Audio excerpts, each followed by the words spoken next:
Hello friends, कैसे हैं आप लोग। मेरे चैनल बायोलॉजी ब्लूम में आप लोगों का बहुत बहुत स्वागत है। फ्रेंड्स, जैसा कि आपको पता है कि मैं इस चैनल पे अपने जो नीट के पीवाईक्यूज़ होते हैं वो लेकर के आती हूँ। तो फ्रेंड्स, आप लोग सबसे पहले तो अपना बहुत बहुत ख्याल रखिएगा और अपनी स्टडी को कंटिन्यू करते रहिएगा।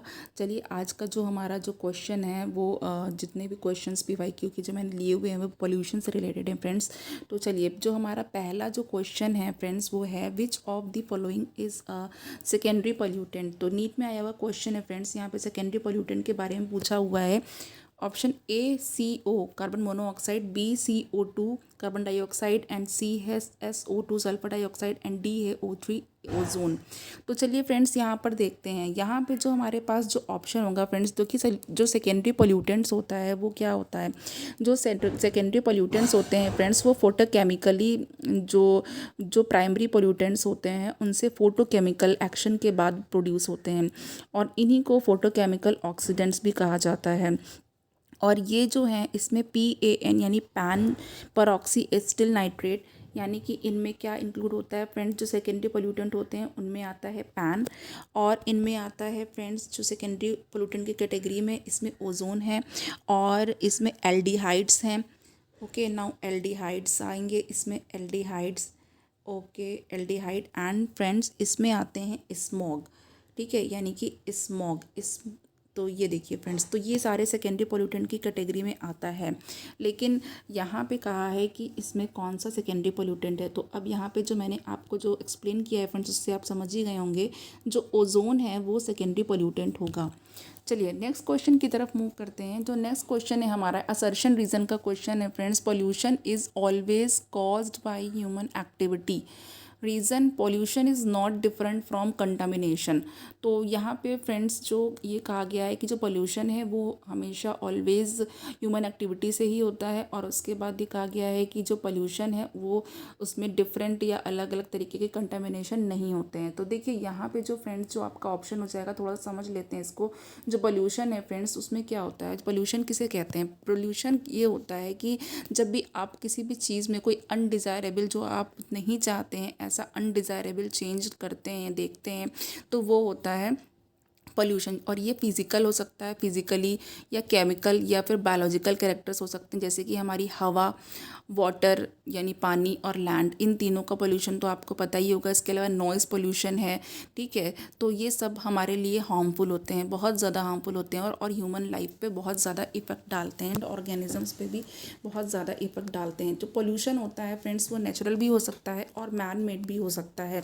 जो नेचुरल पोल्यूशन होता है वो वोल्केनिक इरप्शन से आता है, जैसे कि ज्वालामुखी जब फट जाते हैं तो बहुत ज़्यादा वहाँ से स्मोक निकलता है, बहुत ज़्यादा डिफरेंट टाइप की गैसेस निकलती हैं, तो ये नेचुरल पोल्यूशन होता है। और most of the pollution is जो होता है वो मैन मेड होता है, ठीक है। और जो कंटामिनेशन होता है वो क्या होता है, हार्मफुल होता है, जैसे कि ऑर्गेनिजम्स हैं वो हार्मफुल केमिकल से जो है वो डेड भी हो जाते हैं और बहुत सारे अनडिज़ायरेबल प्रोडक्ट्स और अनडिज़ायरेबल जो चीज़ें होती हैं वो सब क्या करती हैं, वो सारी चीज़ें डिजीज़ कॉज करती हैं, डिस्कम्फर्ट कॉज करती हैं, ठीक है। और जब भी कोई भी ऑर्गेनिज्म ये पोल्यूटेड चीज़ों को अगर खा भी लेता है, जैसे कि मान लीजिए कोई फूड है वो पोल्यूटेड हो गया, कोई भी आपका एक्वाटिक जो वेजिटेशन है वो अगर पोल्यूटेड हो गया, फ़िश पोल्यूटेड हो गई, फ़िश ने अगर कुछ भी कोई भी केमिकल अगर खा लिया हो, ठीक है, जैसे कि आप लोग जब मैग्नीफिकेशन पढ़ेंगे तो उसमें भी पढ़ेंगे आप लोग।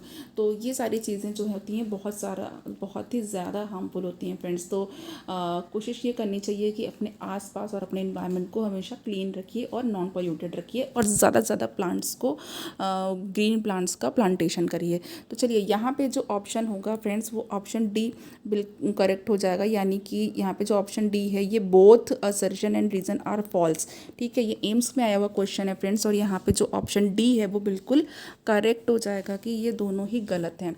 चलिए नेक्स्ट क्वेश्चन की तरफ मूव करते हैं friends. Which one of the following material is not safe to prepare carry bags. इसमें कहा गया है कि इनमें से ऐसा कौन सा मटीरियल है जो कैरी बैग प्रिपेयर करने के लिए सेफ़ नहीं है। कैरी बैग तो आप जानते हैं बहुत जगह पे यूज़ होता है, हम लोग अपनी डेली लाइफ में हमेशा इसका यूज़ करते हैं कोई भी सामान लाने ले जाने के लिए, ठीक है। तो फिर ऑप्शन ए है cloth, B paper, C jute and D polythene. तो यहाँ पे देखिए फ्रेंड्स, आपको पता है जो सेफ नहीं होगा, देखिए जो क्लॉथ होता है फ्रेंड्स, किसी भी तरीके का जो क्लॉथ होगा वो क्या होगा, वो बायोडिग्रेडेबल होता है। यानी कि अगर वो आप यूज़ करने के बाद फेंक दीजिए एज अ वेस्ट तो वो बायोडिग्रेडेबल हो जाएगा। ठीक है, बैक्टीरिया जो होंगे, जो डिकम्पोजर्स होंगे उसे गला देंगे, सड़ा देंगे, फिर वो एट लास्ट मिट्टी में मिल जाएगा। और जो पेपर होता है, पेपर भी आपको पता है फ्रेंड्स कि वो ग्रास से बना होता है। ठीक है, और ट्रीज को काट करके पेपर बनाया जाता है। तो ये भी जो होता है ये बायोडिग्रेडेबल होता है, यानी कि ये हार्मफुल नहीं होता है। जूट जो है, जूट भी आपको पता है प्लांट का प्रोडक्ट है, ये जो है रेशे होते हैं और ये भी बायोडिग्रेडेबल होते हैं। तो यहाँ पे जो भी चीज़ बायोडिग्रेडेबल है वो सेफ़ है। ठीक है, उसको आप यूज़ करिए, यूज़ करके फेंक दीजिए, रिसाइकिल भी कर सकते हैं, नई नई चीज़ें भी बना सकते हैं। लेकिन जो चीज़ बायोडिग्रेडेबल नहीं है, जो मिट्टी में नहीं मिल सकती है और हज़ारों सालों तक ऐसे ही पड़ी रहती है, वो हमारे लिए सेफ़ नहीं होती है। तो जैसा कि फ्रेंड्स आप लोगों को जो पता है कि जो पॉलीथीन होती है वो बायोडिग्रेडेबल नहीं होती है। तो यहाँ पे जो ऑप्शन हो जाएगा वो डी करेक्ट हो जाएगा। ठीक है, ये सेफ़ नहीं है, बायोडिग्रेडेबल नहीं होती है। चलिए नेक्स्ट क्वेश्चन की तरफ मूव करते हैं फ्रेंड्स। जो नेक्स्ट क्वेश्चन है, विच one of the following statement is not valid for aerosols. ठीक है, इसमें से ऐसा कौन सा स्टेटमेंट है जो एरोसॉल्स के लिए वैलिड नहीं है। ठीक है, ऑप्शन ए है they alter rainfall and monsoon patterns, B they cause increased agricultural productivity and C है they have negative impact on agricultural land and D है they are harmful to human health.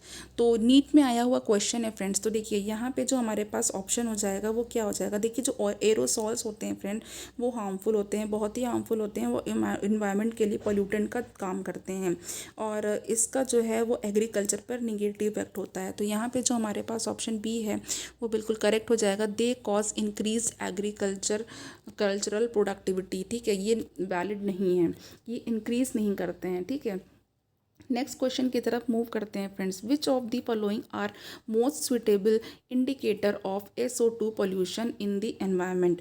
ठीक है, इसमें बताना है कि इसमें से कौन सा ऐसा SO2 पोल्यूशन है जो एनवायरनमेंट के लिए सूटेबल है।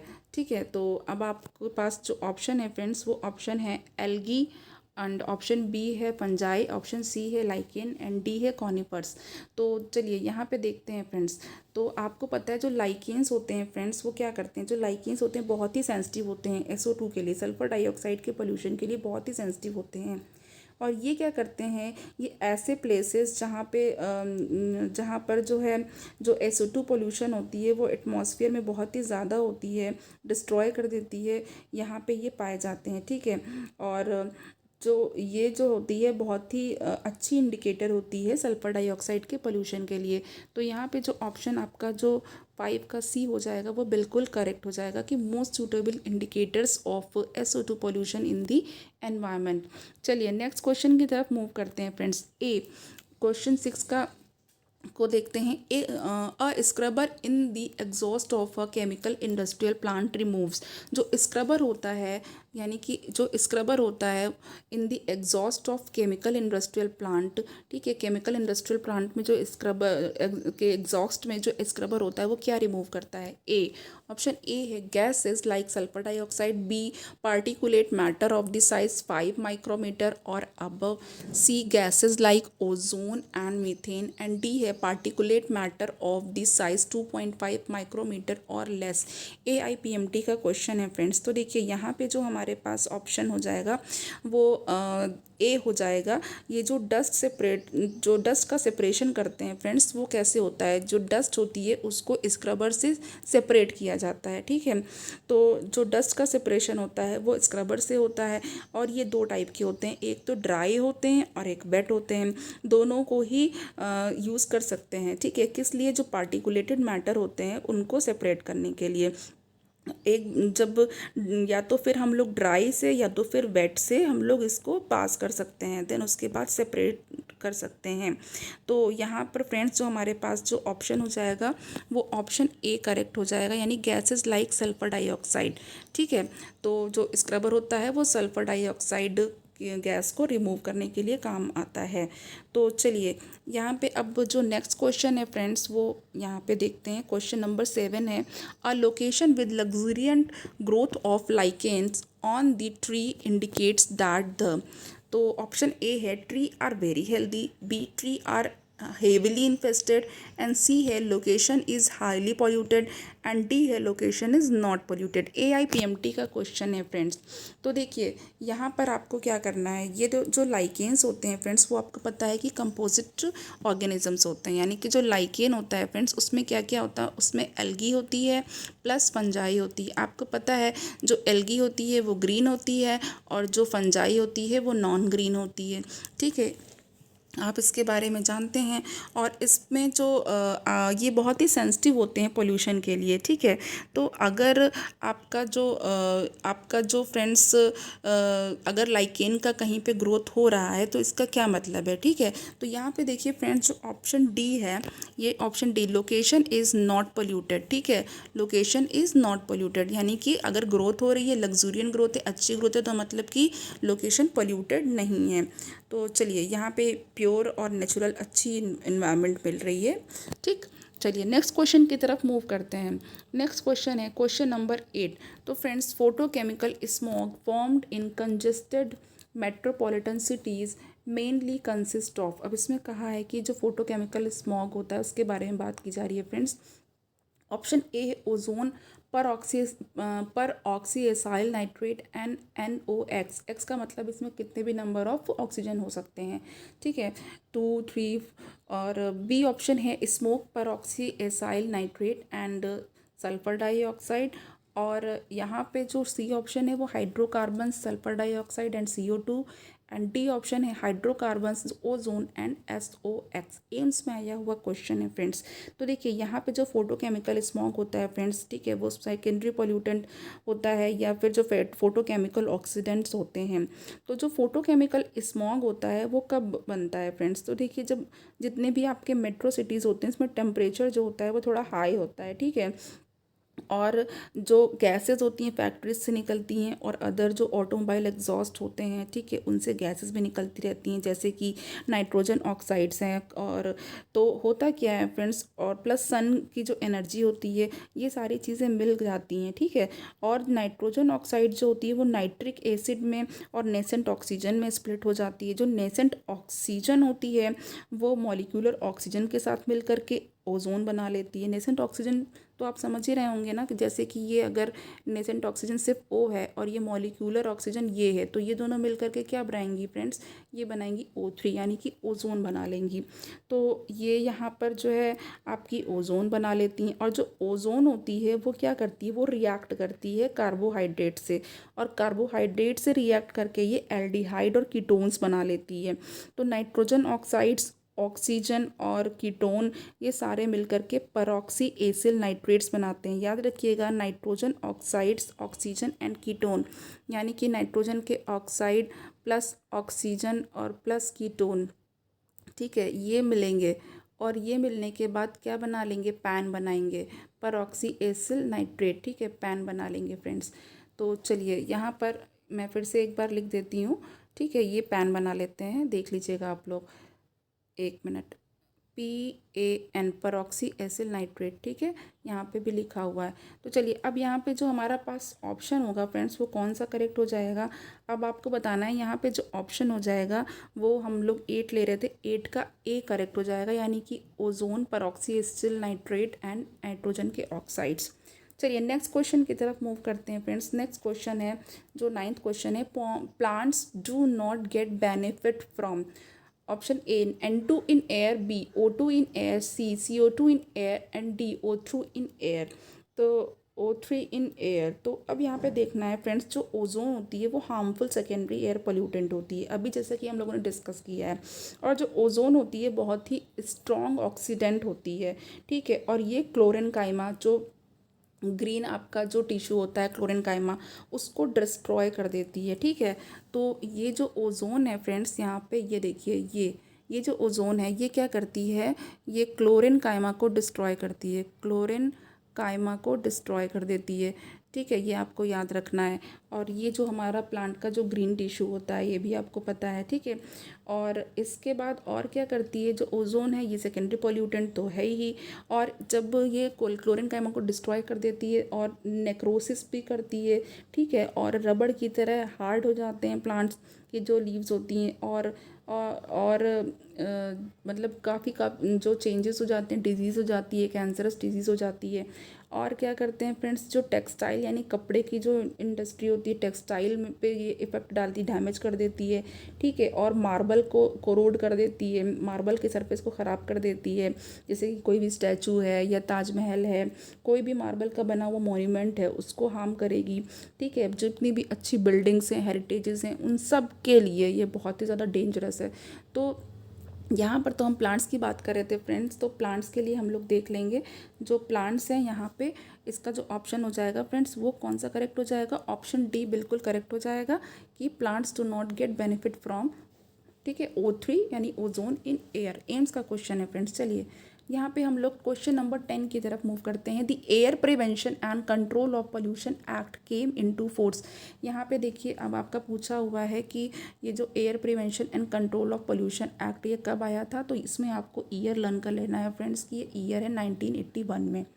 चलिए नेक्स्ट क्वेश्चन की तरफ मूव करते हैं फ्रेंड्स। क्वेश्चन नंबर 11 है, सेलेक्ट द करेक्ट स्टेटमेंट। तो सेलेक्ट स्टेटमेंट आपको चूज़ करना है। ऑप्शन ए है, particulate matter of size 10 micron metre can create severe damage to the lungs. B है, particulate matter of size greater than 2.55 micron metre can get trapped in lungs and cause problems. And उसके बाद C है, particulate matter of size less than 2.5 micron metre penetrate deep into lungs. D है, none of the above. तो चलिए यहाँ पे 11 का बताना है फ्रेंड्स। देखिए जो पार्टिकुलेट मैटर होता है उसमें क्या क्या होता है, उसमें पार्टिकुलेट मैटर मतलब जो पार्टिकल साइज़ है बहुत ही ज़्यादा माइन्यूट है। तो लाइक सूट, ठीक है, आपको पता है सूट है, फ्लाई ऐश है, ठीक है, सूट और फ्लाई ऐश कहाँ से मिलेगी, जैसे मान लीजिए कोई चीज़ बर्न हुई, लकड़ी बर्न हुई, तो क्या होती है, जो ऐश तो पता ही आपको राख को बोलते हैं। डस्ट है, बहुत ही ज़्यादा माइन्यूट इसके पार्टिकल्स होते हैं, ठीक है, डस्ट हो जाएगी। और जैसे कि मान लीजिए पॉलन ग्रेन्स हैं फ्रेंड्स, ठीक है, पॉलन ग्रेन्स हैं और आपके स्पोर्स हैं कोई भी, ठीक, ये सारी चीज़ें, ठीक है। तो अब इसके बाद जो पार्टिकुलेट मैटर जो होते हैं फ्रेंड्स, वो डिफ्रेंशिएट कर सकते हैं इसको कैसे। कुछ तो ऐसे होते हैं जो सेटल हो जाएंगे, ठीक है, तो जो सेटल होंगे उनका जो साइज़ होगा वो 10 माइक्रोन मीटर से ज़्यादा का होगा, ठीक है। तो वो सेटल हो सकते हैं, वो मतलब वो सॉइल में बैठ सकते हैं, ठीक है, वो नीचे हमारी अर्थ पे, ग्राउंड पे, सॉइल पे वो सेटल हो सकते हैं। और इनका जो साइज़ होगा वो 10 माइक्रोन मीटर से ज़्यादा होगा, ग्रेटर होगा।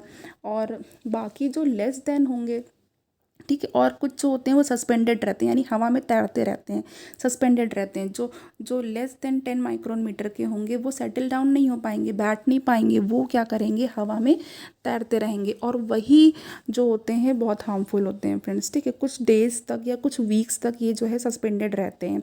और जो पार्टिकल 2.5 माइक्रोन मीटर या फिर इससे जो लेस डायमीटर के होते हैं वो बहुत ही हार्मफुल होते हैं। मतलब लेस देन 10 डायमीटर के तो हार्मफुल होते ही हैं, सस्पेंडेड रहते हैं, लेकिन जो पार्टिकल जो होते हैं 2.5 माइक्रोमीटर एंड लेसर डायमीटर, ठीक है, देख लिए मैं लिख लेती हूँ यहाँ पे आपके लिए, 2.5 माइक्रोमीटर या फिर इससे भी जो लेस होते हैं, ठीक है, डायमीटर में, ये क्या करते हैं, मोस्ट हार्मफुल होते हैं, ये मोस्ट हार्मफुल होते हैं, ठीक है। तो यहाँ पे देखिए मोस्ट हार्मफुल पार्टिकल्स होते हैं ये। तो ये जो होते हैं, तो जो आपको पता है फ्रेंड्स CPCB। और फ्रेंड्स आप लोग दिल्ली का नाम तो बहुत ही सुनते होंगे कि बहुत ज़्यादा पॉल्यूटेड है, कानपुर बहुत ज़्यादा पॉल्यूटेड है। तो इसमें क्या होता है, कभी कभी आपने न्यूज़पेपर में ये देखा होगा कि 2.5 माइक्रोन मीटर के पार्टिकल के जो साइज़ हैं, के जो पार्टिकल्स हैं वो बहुत ज़्यादा है एयर में, उनकी जो मात्रा है बहुत ज़्यादा है। ये सब आप पढ़ते ही रहते होंगे पोल्यूशन के बारे में। तो ये जो CPCB है यानी कि central pollution control board, CPCB, तो जो CPCB है ये क्या करता है, ये इस पर निगरानी रखता है, ठीक है, और पोल्यूशन को कंट्रोल करने में मदद करता है। तो क्योंकि ये जो 2.5 माइक्रोन के जो पार्टिकल्स होते हैं फ्रेंड्स, वो लंग्स में जा सकते हैं ब्रीदिंग के थ्रू, सांस के थ्रू। जब हम भी सांस लेते हैं तो ये हमारे लंग्स में चले जा सकते हैं और रेस्पिरेटरी प्रॉब्लम्स कर सकते हैं। इरिटेशन हो सकती है, आँखों में जलन होने लगती है। बहुत ज़्यादा पोल्यूटेड एयर में आप जाइए आइए कई दिनों तक, तो देखिए आपकी आँखें लाल हो जाती हैं, आपको इरिटेशन फ़ील होती है, जलन होती है, और लंग्स में क्या होता है, बहुत सांस लेने में दिक्कत होने लगती है, खांसी आती है, और प्रीमैच्योर डेथ भी हो सकती है। तो हमेशा मास्क यूज़ करिए, और अगर ऐसी कुछ कंडीशन है तो मास्क लगा करके आप बाहर निकलें, अगर कोई भी पोल्यूटेड एरिया में आप जा रहे हैं। ठीक है, इसको मतलब आप अवॉइड नहीं करेंगे कि यहाँ पे बहुत डस्ट उड़ रही है, चलो ऐसे ही चले जाते हैं। तो और क्या होता है फ्रेंड्स, ये सर्कुलेटरी सिस्टम में भी जा सकते हैं, लेकिन इनडायरेक्टली जो है रेस्पिरेटरी सिस्टम में ये जाते हैं। सॉरी, ये सर्कुलेटरी सिस्टम में नहीं जा सकते हैं, लेकिन इनडायरेक्टली रेस्पिरेटरी सिस्टम में जा सकते हैं। ठीक है, तो इसलिए आपको फ्रेंड्स अब यहाँ पे देखिए इतना एक्सप्लेनेशन मैंने दे दिया है, होपफुली आपको बहुत अच्छे से समझ में आ गया होगा। तो यहाँ पे जो 11 का कौन सा आपका करेक्ट हो जाएगा फ्रेंड्स, यहाँ पे 11 का सी करेक्ट हो जाएगा। जो particulate matter size less than 2.5 micrometre है, वो पेनिट्रेट कर जाते हैं लंग्स में। चलिए नेक्स्ट क्वेश्चन की तरफ मूव करते हैं फ्रेंड्स। नेक्स्ट क्वेश्चन है, during the past 150 years the concentration of CO2 has increased approximately from. ठीक है, ये कहा जा रहा है कि बीते हुए जो 150 साल हैं लगभग, उसमें क्या है, जो CO2 की कंसंट्रेशन है, कार्बन डाइऑक्साइड की जो कंसंट्रेशन है, वो कितना इंक्रीज़ कर गई है। तो अब यहाँ पे देखिए क्या होगा फ्रेंड्स, यहाँ पे जो हमारे पास ऑप्शन सी है वो करेक्ट हो जाएगा 280 ppm से। ठीक है, 370 ppm तक। अब देखिए जो कार्बन डाइऑक्साइड की जो ज़्यादातर जो अमाउंट होती है फ्रेंड्स, जो मेजर अमाउंट होती है स्टूडेंट्स, वो कहाँ से रिलीज़ होती है, वो एटमॉस्फेयर से जो है एटमॉस्फेयर में जाती है। कब जाती है, जब फॉसिल फ्यूल की बर्निंग होती है। ठीक है, या डोमेस्टिक कुकिंग करते हैं, जैसे कि खाना पकाना है या कुछ भी जलाना है, लकड़ी जलाना है। ठीक है, फॉसिल फ्यूल की बर्निंग से ही ये धुआं कहाँ पे जाता है, स्मोक कहाँ पे जाता है, एटमॉस्फेयर में जाता है। और जो फॉसिल फ्यूल है, इसके अलावा जो है ये जो फ्यूल है वो कहाँ पे कंज्यूम होता है, ये जो है बहुत बड़ी बड़ी जो फर्नेसेस या भट्टियाँ होती हैं, पावर प्लांट्स होते हैं, इंडस्ट्रीज़ होती है, इन सब में से भी जाता है। ठीक है, यहाँ पे फ्यूल कंज्यूम होता है तो स्मोक निकलता है। और लगभग मतलब 100 साल पहले जो CO2 का लेवल था वो 275 ppm था, लेकिन आज यानी टुडे जो अब आजकल की जो, अगर हम प्रेजेंट टाइम की कंडीशन की बात करें तो 350 ppm है। और ये ईयर ऐसा कहा गया है कि ये ईयर 2035 यानी 2035 और 2040 में ये एक्सपेक्ट किया जा रहा है कि ये 450 ppm तक बढ़ जाएगा। ठीक है, तो चलिए यहाँ पे जो हमारे पास ऑप्शन सी है वो बिल्कुल करेक्ट हो गया। नाउ नेक्स्ट क्वेश्चन की तरफ मूव करते हैं। नेक्स्ट क्वेश्चन है friends, a large quantity of urban sewage is drained into near by village river, which among the given conditions would happen after mixing the sewage into the river। देखिए ये कहा गया है कि एक बहुत बड़ी मात्रा में क्या किया गया है, जो अर्बन सीवेज यानी कि जो शहरों का जो सीवेज है वो कहाँ डाला गया है, वो पास की किसी गांव की नदी में छोड़ दिया गया, ड्रेन कर दिया गया, बहा दिया गया। तो अब ये कहा गया है कि जब ये जो सीवेज है वो जब नदी में जाएगा तो मिक्सिंग होगा जब सीवेज का, तो फिर रिवर में क्या होगा, कैसी कंडीशंस डेवलप हो जाएंगी। तो ऑप्शन 1 है हमारे पास, यहाँ पे पहले पॉइंट दिया है देन ऑप्शन दिया है। तो पॉइंट 1 है बायोकेमिकल ऑक्सीजन डिमांड यानी BOD of receiving water body increases, कि जो भी वाटर बॉडी यानी जो रिवर इसको रिसीव करेगी तो BOD इंक्रीज़ कर जाएगी, बायोलॉजिकल ऑक्सीजन डिमांड इंक्रीज़ करेगी। सेकेंड पॉइंट है dissolve oxygen of receiving water body decrease.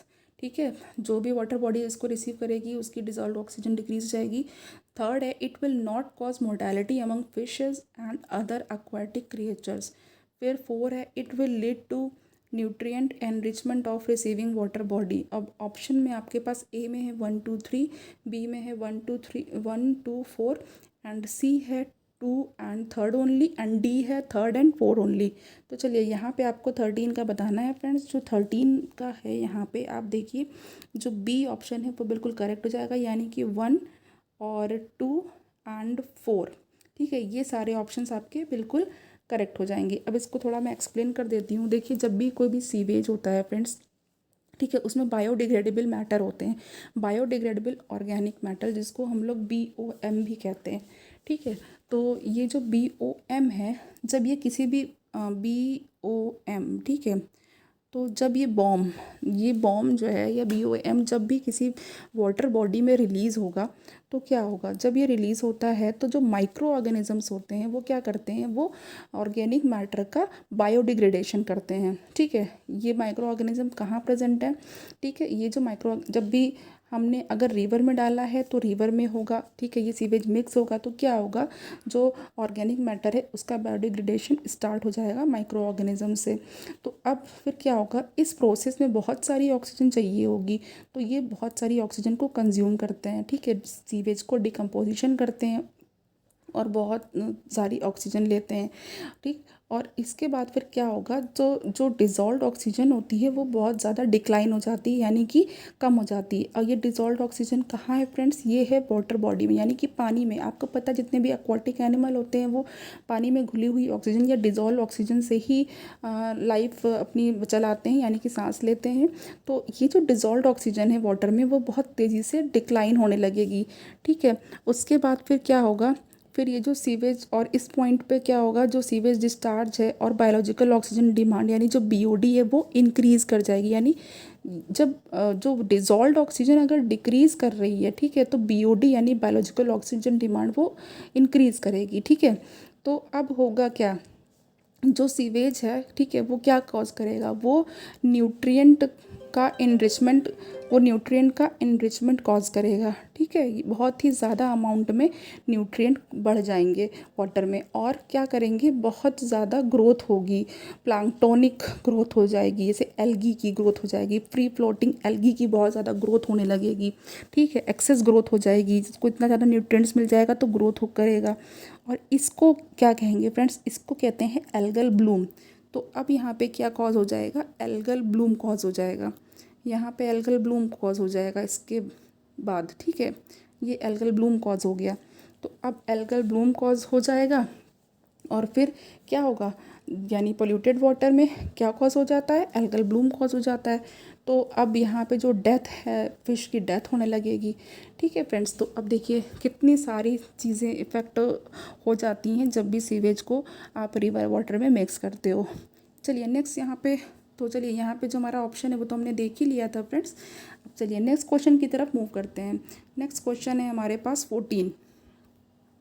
Next question है 14, biological oxygen demand may not be good index for pollution for water bodies receiving effluents from.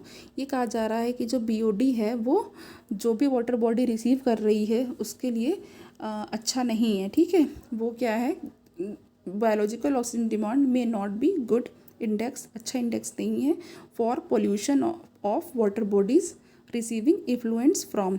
तो option A domestic sewage, B dairy industry, C petroleum industry and D sugar industry. NEET का question है friends ये।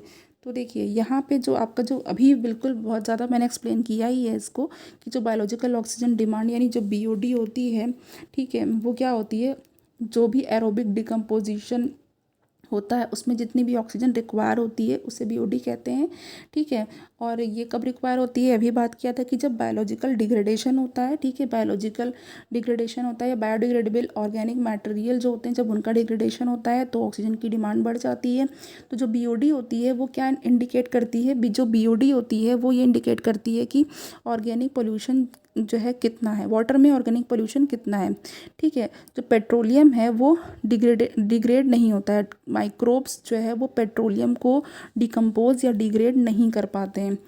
तो यहाँ पे friends जो C option है बिल्कुल करेक्ट हो जाएगा, यानी पेट्रोलियम इंडस्ट्री बिल्कुल करेक्ट हो जाएगा। नेक्स्ट क्वेश्चन की तरफ मूव करते हैं। 15 assertion, presence of large amount of nutrients in water body causes excessive growth of planktonic algae. तो और रीज़न है it is due to biomagnification. तो यहाँ पे हमारे पास कौन सा ऑप्शन करेक्ट हो जाएगा फ्रेंड्स, तो देखिए यहाँ पे हमारे पास सी ऑप्शन करेक्ट होगा कि असर्शन तो ट्रू है लेकिन रीज़न फॉल्स है। क्यों, देखिए जो लार्ज अमाउंट ऑफ न्यूट्रिएंट्स होते हैं फ्रेंड्स, ठीक है, अगर किसी वाटर बॉडी में जो बहुत ज़्यादा अमाउंट में न्यूट्रिएंट्स प्रेजेंट हैं तो क्या होगी, जो प्लैंक्टोनिक ग्रोथ होगी, अभी बताया था जैसे कि एल्गल ब्लूम होती है तो एल्गल ब्लूम कॉज हो जाएगी। ठीक है, फिर क्या होगा, ये जो है वाटर बॉडी का एक डिस्टिंक्ट कलर होता है उसको शो करने लगती है, ठीक है। एल्गल ब्लूम की वजह से एक कलर शो होगा, डिस्टिंक्ट कलर शो होगा। तो एल्गल ब्लूम क्या करती है, वाटर की क्वालिटी को ख़राब कर देती है, डिटीरियोरेट कर देती है। तो जब वाटर की क्वालिटी ख़राब हो जाएगी, ठीक है, पानी से बदबू आएगी, पानी सड़ने लगेगा, तो जो फ़िश होगा वो क्या, जो फ़िश जितनी भी होंगी वो क्या करेंगी, मरने लगेंगी, ठीक है। और जो बायोमैग्निफिकेशन होता है फ्रेंड्स, वो क्या करते, जो बायोमैग्निफिकेशन होता है वो जितना भी आपको पता है, जब आप पिरामिड्स पढ़ते हैं तो उसमें ट्रॉफिक लेवल्स पढ़ते हैं, ठीक है। तो बायोमैग्निफिकेशन ये होता है कि अगर सपोज़ मान लीजिए कि फ़िश में मरकरी चली गई है, ठीक है, फ़िश में कैसे भी मरकरी इंजेस्ट कर ली है, तो अब क्या होगा, हर एक ट्रॉफिक लेवल पर उसकी अमाउंट बढ़ती रहेगी, ठीक है। पहले ग्रीन जो प्लैंकटॉन्स होंगे उनको जो है जो प्राइमरी कंज्यूमर होगा वो खाएगा, फिर प्राइमरी कंज्यूमर को सेकेंडरी कंज्यूमर, फिर सेकेंडरी को टर्शरी कंज्यूमर। तो इस तरीके से जो जो भी उसको ईट करेगा, खाएगा, उसमें क्या होगी, उसकी अमाउंट बढ़ती चली जाएगी।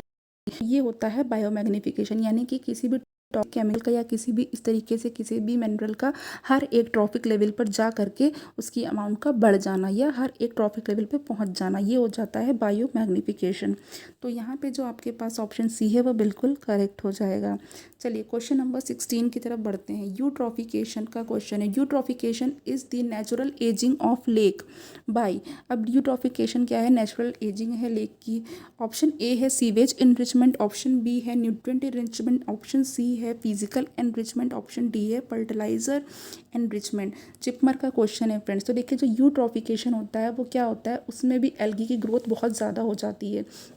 प्लांट्स और एनिमल जितने भी वाटर बॉडी में होते हैं, तो ये न्यूट्रिएंट एनरिचमेंट की वजह से क्या होता है, पर्टिकुलरली जो है नाइट्रोजन और फॉस्फेट बहुत ज़्यादा बढ़ जाते हैं, ठीक है। इन सब में इनकी ग्रोथ बहुत ज़्यादा बढ़ जाती है। तो यहाँ पे जो ऑप्शन बी है वो बिल्कुल करेक्ट हो जाएगा, यानी कि न्यूट्रिएंट एनरिचमेंट हो जाता है। यूट्रॉफिकेशन में न्यूट्रिएंट एनरिचमेंट हो जाता है। चलिए नेक्स्ट क्वेश्चन की तरफ मूव करते हैं। क्वेश्चन आपके पास यहाँ पे अभी आ गया है 17। इसमें कहा है डीडीटी के कंसंट्रेशन के बारे में। If the concentration of DDT in water is 0.003 ppb, then the concentration of DDT in small fish is most likely be. देखिए फ्रेंड्स, यहाँ पे ये अगेन बायोमैग्निफिकेशन का ही क्वेश्चन है, लेकिन इसको अलग तरीके से पूछा गया है। समझ लीजिए, देखिए अब ये डीडीटी अगर चला गया है तो अब ये फिश में पूछा गया है कि स्मॉल फिश में इसकी क्या कंसंट्रेशन होगी अगर वाटर में डीडीटी गया है तो चलिए यहाँ पे ऑप्शन ए है 0.003 ppm, ऑप्शन बी है 0.04 ppm, ऑप्शन सी है 0.5 ppm एंड ऑप्शन डी है 2 ppm। तो फ्रेंड्स यहाँ पे जो हमारे पास ऑप्शन हो जाएगा वो सी करेक्ट हो जाएगा, यानी कि 0.5 ppm। तो देखिए फ्रेंड्स, यहाँ पर जितने भी क्वेश्चन हैं बहुत अच्छे हैं और इसका एक्सप्लेनेशन भी बहुत अच्छा हो रहा है। अच्छे लेवल के क्वेश्चन है, नीट में आए हुए क्वेश्चन है, किसी ना किसी एग्ज़ाम में पूछे गए हैं। तो आप लोग इसको बहुत अच्छे से प्रिपेयर करिएगा फ्रेंड्स। और अगर ये लेक्चर आपको अच्छा लग रहा है तो प्लीज़ लाइक करिए, कमेंट करिए, शेयर करिए, सपोर्ट करिएगा, ठीक है। और ऐसे ही मैं लेक्चर सारे जितने भी चैप्टर के आपके नीट के जितने भी PYQ हैं उसको पहले कवर करने की कोशिश करूँगी, सारे बनाऊँगी, सारे लेक्चर्स आप देख सकते हैं। चलिए नेक्स्ट क्वेश्चन की तरफ मूव करते हैं friends. In a polluted environment the maximum pollutant will occur in. कहा गया है कि किसी पोल्यूटेड एनवायरनमेंट में मैक्सिमम पोल्यूटेंट जो होगा वो कौन सा होगा, किस में होगा। तो ए है primary producers, B tertiary consumers, C secondary consumers and D primary consumers. तो चलिए बताइए फ्रेंड्स, यहाँ पे जो आपके पास ऑप्शन हो जाएगा, AMU में आया हुआ क्वेश्चन है फ्रेंड्स। तो देखिए टर्शरी कंज्यूमर या जो सेकेंडरी कंज्यूमर होते हैं वो लार्जर कार्निवोरस होते हैं, ठीक है। और ये क्या करते हैं, जैसे कि ये जो प्राइमरी कार्निवोर्स हैं उनको खाते हैं, ठीक है, उनका प्रे करते हैं। तो अगर हम किसी, जैसे मान लीजिए ग्रास है, ग्रास को किसने खाया, ग्रास को ग्रास होपर ने खाया, ग्रास होपर को फ्रॉग ने खा लिया, ठीक है। तो जो ग्रास होपर है वो भी प्राइमरी कंज्यूमर है और जो फ्रॉग है वो सेकेंडरी कंज्यूमर है। तो सेकेंडरी कंज्यूमर ने फ्रॉग को खा लिया, सेकेंडरी कंज्यूमर फ्रॉग ने ग्रास होपर को खा लिया। तो यहाँ पे होता क्या है फ्रेंड्स, और ये जो पोल्यूटेंट होते हैं, जो पोल्यूटेंट होते हैं फ्रेंड्स, वो इन्वायरमेंट में वो उनका बायोमैग्निफिकेशन हो जाता है, यानी कि जो कंसंट्रेशन होती है वो फूड चेन में प्रोड्यूसर से टॉप कंज्यूमर की तरफ बढ़ती जाती है। यानी प्रोड्यूसर से टॉप कंज्यूमर की तरफ क्या होगा, ये जो इसकी मात्रा होती है, अमाउंट होती है, वो बढ़ती जाती है, ठीक है। तो अब यहाँ पे देखिए हमारे पास जो ऑप्शन हो जाएगा वो कौन सा करेक्ट हो जाएगा, यहाँ पे हमारे पास ऑप्शन हो जाएगा वो बी करेक्ट हो जाएगा, ठीक है। यानी कि जो जो आपका जो टर्शरी कंज्यूमर होगा वो सबसे ज़्यादा उस पर इफेक्ट पड़ेगा। मैक्सिमम पोल्यूटेंट विल अकर इन, तो जितने जो सबसे अधिक अमाउंट में जो पोल्यूटेंट होगा वो टर्शरी कंज्यूमर में पाया जाएगा। चलिए क्वेश्चन नंबर 19 की तरफ मूव करते हैं। The purpose of biological treatment of waste water is to, waste water का जो बायोलॉजिकल ट्रीटमेंट होता है इसका क्या पर्पज़ है, क्यों किया जाता है ये।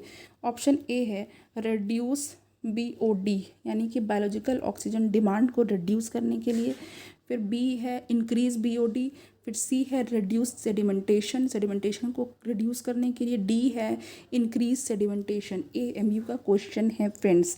तो देखिए क्या होता है स्टूडेंट्स कि जो वाटर होता है, ठीक है, वो जब भी इम्प्योर होता है यानी कि उसकी जो डिग्री ऑफ इम्प्योरिटी होती है वो कैसे होती है, वो ऐसे होती है। अभी इस पे बहुत ज़्यादा बात हो चुकी है लेकिन फिर भी मैं बता रही हूँ कि जो भी आपका ऑर्गेनिक मैटर होता है उस वाटर बॉडी में, यानी कि अगर रिवर का पानी है तो उसमें कितना ज़्यादा सीवेज मिला हुआ है, कितना ज़्यादा ऑर्गेनिक मैटर है उसमें, ये जो चीज़ होती है, ठीक है, इसकी जो डिग्री होती है, इसका जो मेजरमेंट होता है, इससे पता लगाते हैं। और ये क्या होता है, इसको हम किस टर्म में लिखते हैं, इसको हम BOD या बायोलॉजिकल ऑक्सीजन डिमांड के टर्म में लिखते हैं। ठीक है, इसी से पता लगाते हैं बायोलॉजिकल ऑक्सीजन डिमांड से। तो अब देखिए जो डोमेस्टिक सीवेज होता है वो जो रिवर में जाता है तो तब भी जो BOD होती है वो बढ़ जाती है और बहुत ज़्यादा ऑक्सीजन जो है कंज्यूम होती है, यानी कि जो डिज़ोल्व ऑक्सीजन होती है वो डिक्लाइन कर जाती है। तो ये सारी चीज़ें हम आपसे डिस्कस कर चुके हैं। तो 19 का यहाँ पे सीधे सीधे ऑप्शन देख लेते हैं, ए यानी कि रिड्यूस BOD। तो BOD को यानी बायोलॉजिकल ऑक्सीजन डिमांड को रिड्यूस करने के लिए क्या करते हैं, वेस्ट वाटर का बायोलॉजिकल ट्रीटमेंट किया जाता है। क्वेश्चन नंबर 20 और ये लास्ट क्वेश्चन है फ्रेंड्स आज का PYQ का, और ये आपको पता है एग्जाम ARQ के क्वेश्चन हैं। तो चलिए 20 क्वेश्चन की तरफ मूव करते हैं। Which of the following method is the most suitable for disposal of nuclear waste. Wow, बहुत अच्छा क्वेश्चन। न्यूक्लियर वेस्ट को कैसे डिस्पोज करना चाहिए। ऑप्शन ए है bury the waste within rock deep below earth surface, B है shoot the waste into space, कि space में शूट कर दिया जाए, और फिर सी है bury the waste under Antarctic ice cover, Antarctic ice cover में उसको बरी कर दिया जाए, फिर डी है dump the waste within rock under ocean. तो नीट का क्वेश्चन है फ्रेंड्स, ठीक है। तो यहाँ पे जो आपका जो ऑप्शन ए है वो बिल्कुल करेक्ट हो जाएगा, bury the waste within rocks deep below earth surface. ठीक है, अर्थ के सरफेस में बहुत गहराई तक जो रॉक्स हैं उसके अंदर उसको बरी कर देना। ठीक है, burying the waste within the rocks deep below earth surface. ठीक है, और ये मोस्ट सुटेबल मेथड है न्यूक्लियर वेस्ट को डिस्पोज करने का। चलिए, तो यहाँ पे फ्रेंड्स आज का जो ये लेक्चर था स्टूडेंट्स, ये आज एंड हो गया है, और आप लोग स्टडी करिएगा, इसको ज़रूर देखिएगा, और आप लोग लाइक शेयर एंड कमेंट करिएगा। अपना ख्याल रखिएगा, सेफ रहिएगा फ्रेंड्स। Thank you so